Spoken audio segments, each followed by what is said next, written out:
Well, guys, it's been a week. I haven't been on YouTube for due to computer problems, but I figured I'd give you guys a quick fish tank update, and this is going to be the end of my fish tank series. Just to show you guys how this tank is coming along. This is the 55 with the community fish. Those are all live plants.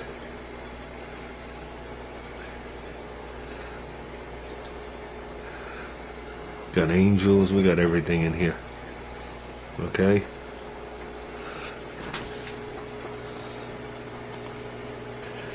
Now I'm going to take you downstairs. We'll check out the other tanks. We'll pass on the piranhas and the Oscars. Okay, here's a little update on these guys. If you guys can see that arowana got a lot bigger. He's a monster now. So you got the arowana, the Oscar, the red terror, the Florida gar. I like him. Our prehistoric catfish. And that's pretty much everything in here. And there it is. The 55 saltwater all set up. The only thing I have left to do is I'm putting a shelf inside the cabinet to get rid of all the stuff up top. There are some of the fish. Here's the cabinet done. Okay.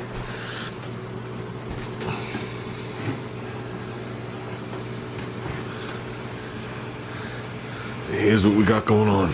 This is where the shelf's going to be. It's actually going to be in here.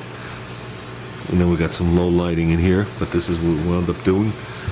Got the protein skimmer working. I know it's hard for you guys to see all the muck in there, but we wound up going with the inlet here with a sock on it. You can see how dark it is.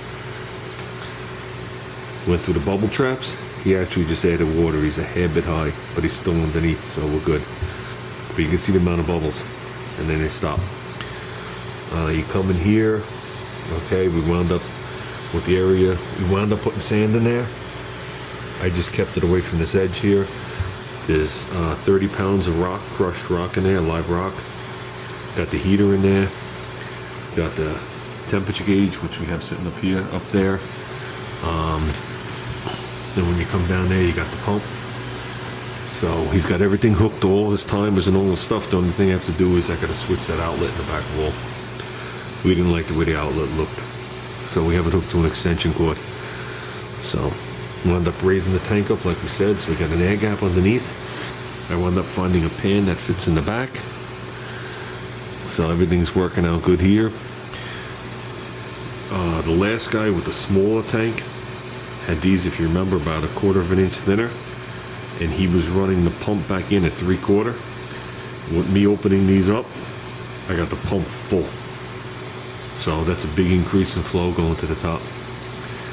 So that's nice. It's nice and quiet. So this one wound up good. Right now we got the blue light on and the clear light. Like I said, these are some of the fish. I'm going to prop you guys up. I'm going to put a little food in there and let you see. But right off the bat, you can see we got a chocolate chip starfish. There's another chocolate chip starfish. There's a maroon and yellow banded clownfish. That's a yellow bellied damsel. These are green chromuses. I should tell you how many of each. But this right here is a blue damsel. And these are some firefish. Buried in there, but you can't really see their faces.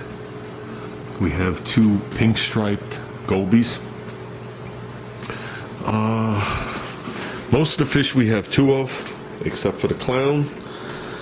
The chromis we have 3. If you see the legs right there, around the bottom, that's a serpent starfish. There's another blue damsel. Serpent starfish looks a lot like an octopus. I know somewhere back here he's been burying himself. We have a bullet goby. He might be right under this lump for all I know. They go in there, they bury themselves, and they sift for sand.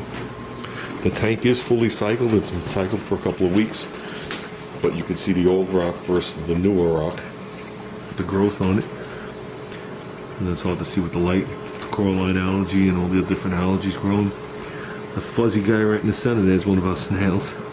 We're actually going to get a starter pack. which is a bunch of snails, hermit crabs, and a bunch of other things. Like I said, I'm going to get some of these guys out. I'm going to put a little bit of food in here for you. Let me see if I can find, maybe I'll use one of these things to rest it on so you're up high enough.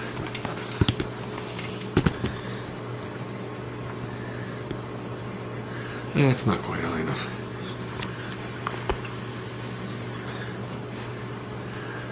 That covers most of the tank. And if you look to the right here, on the right side of the screen, you got a regular power head. The one to the left side is a wave maker, which is actually hooked to a timer and a controller. And he cycles these things back and forth 15-minute intervals. Plus the one on the left, if you want to make waves, you can actually make waves through the tank. So, let's see if we can get a couple of these fishies out for you. I don't know if you're going to see this striped gobies. They get a little nervous.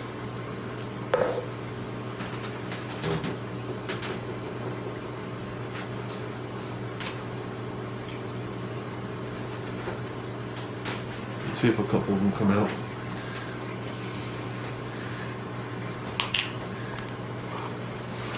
There you can see the clown. He's out.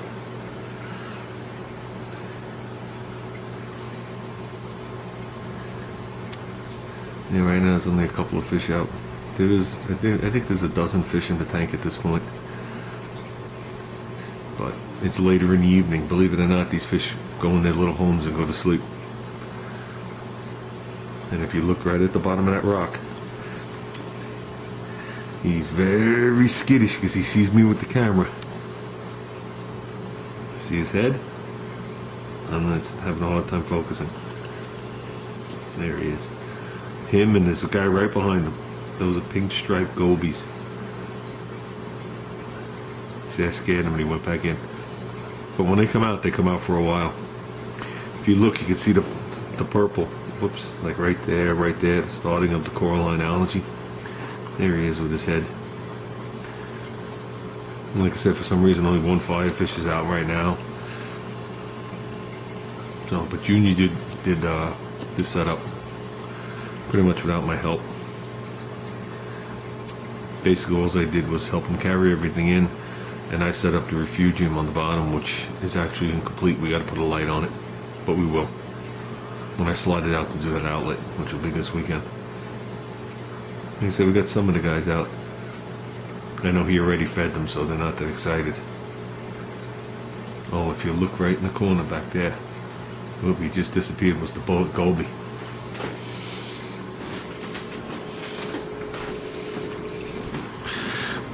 And I don't know where he disappeared to. There's the clown. A little different than Nemo. This one's a maroon color. Almost looks velvet. And it's a yellow stripe, a yellow banding with a little white on each side. Nemo's orange with just a white stripe.